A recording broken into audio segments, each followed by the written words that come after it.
Tổng Bí thư, Chủ tịch nước Tô Lâm nói về 5 vấn đề ưu tiên của đối ngoại Việt Nam trong thời gian tới. Tổng Bí thư, Chủ tịch nước Tô Lâm, Việt Nam kiên định, kiên trì đường lối đối ngoại độc lập, tự chủ, đa phương hóa, đa dạng hóa, là bạn, là đối tác tin cậy, là thành viên tích cực, có trách nhiệm trong cộng đồng quốc tế. Sáng 3 tháng 8, tại thủ đô Hà Nội, sau khi được Trung ương tín nhiệm bầu giữ chức vụ cao nhất của Đảng, Tổng Bí thư, Chủ tịch nước Tô Lâm đã chủ trì họp báo để thông tin, trả lời các câu hỏi của báo chí trong nước và quốc tế. Để tiếp tục thực hiện thắng lợi các mục tiêu nghị quyết đại hội 13 của Đảng đã đề ra, Tổng Bí thư, Chủ tịch nước Tô Lâm nhấn mạnh, trọng tâm ưu tiên triển khai trước mắt là rà soát, đánh giá toàn bộ chỉ tiêu, nhiệm vụ mà đại hội lần thứ 13 của Đảng đã đề ra và kết quả thực hiện đến nay. Từ đó xác định cụ thể nhiệm vụ từng tháng, từng quý, từng cấp ủy phải tập trung lãnh đạo thực hiện. Tổng Bí thư, Chủ tịch nước Tô Lâm nói, chỉ còn hơn 1 năm nữa nên các cơ quan phải tăng tốc để bảo đảm về đích, thực hiện thắng lợi mọi chỉ tiêu, mục tiêu đã đề ra. Ngoài ra, tập thể Bộ Chính trị, Ban chấp hành Trung ương,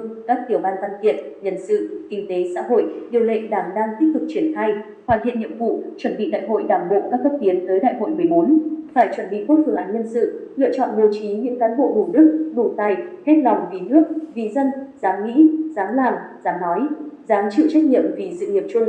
Chúng ta phải đảm bảo có bộ máy tốt, đội ngũ cán bộ tốt để hoàn thành được mục tiêu, những kỳ vọng của nhân dân. Về chính sách đối ngoại tới đây và những ưu tiên đối ngoại của Việt Nam trong thời gian tới, Tổng Bí thư, Chủ tịch nước Tô Lâm nói, đường lối chung của Đảng Cộng sản Việt Nam, nhất là nghị quyết đại hội 13, trong đó có đường lối đối ngoại không có gì thay đổi. Việt Nam kiên định, kiên trì đường lối đối ngoại độc lập, tự chủ, đa phương hóa, đa dạng hóa, là bạn, là đối tác tin cậy, là thành viên tích cực, có trách nhiệm trong cộng đồng quốc tế. Ưu tiên đối ngoại của Việt Nam trong thời gian tới gồm 5 vấn đề. Trước hết là giữ vững quan điểm độc lập tự chủ, độc lập tự cường, lợi ích quốc gia dân tộc là trên hết. Trước hết, Việt Nam làm bạn với các nước trên thế giới vì truyền thống của Việt Nam là giàu vì bạn, muốn phát triển phải đoàn kết để tăng thêm sức mạnh. Việt Nam sẽ tiếp tục đẩy mạnh quan hệ với các nước láng giềng, nước lớn, đối tác chiến lược, đối tác toàn diện. Bạn bè truyền thống và các đối tác quan trọng khác đi vào chiều sâu, thực chất, không ngừng củng cố tin cậy chính trị, đan xen lợi ích, củng cố cục diện đối ngoại ổn định, hòa bình và tạo thuận lợi cao nhất cho phát triển đất nước.